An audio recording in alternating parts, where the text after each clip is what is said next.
Le message du jour vous est présenté par notre frère Marc. Salut, chers bien-aimés de notre Père Céleste. Nous continuons notre message « Fortifiez-vous dans le Seigneur ».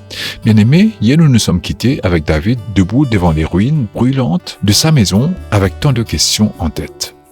Très cher, que fait un enfant de Dieu lorsque le découragement s'installe et qu'il se sent inutile, comme un échec complet, abandonné par Dieu et rejeté par ceux qui s'en souciaient autrefois?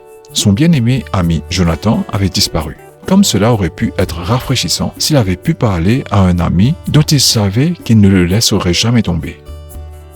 Sa femme Abigail lui avait été enlevée. Ses parents étaient loin. Alors, où ira-t-il pour trouver le réconfort? Vers qui doit-il se tourner pour obtenir des encouragements? Bien-aimés, croyez-le ou non, Dieu était dans cette tragédie apparente. Si David doit devenir l'homme que Dieu utilise, il doit être purgé de tout, y compris de sa réputation et de sa propre volonté. Il doit faire sortir de son système les dernières larmes de l'apitoiement sur lui-même.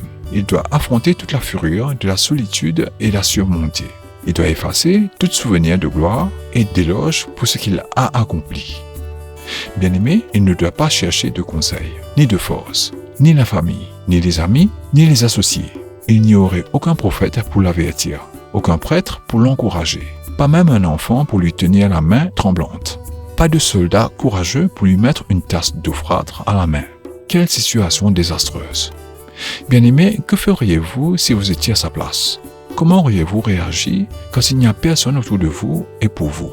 Où iriez-vous? Stressé, désespéré, complètement déboussolé et seul.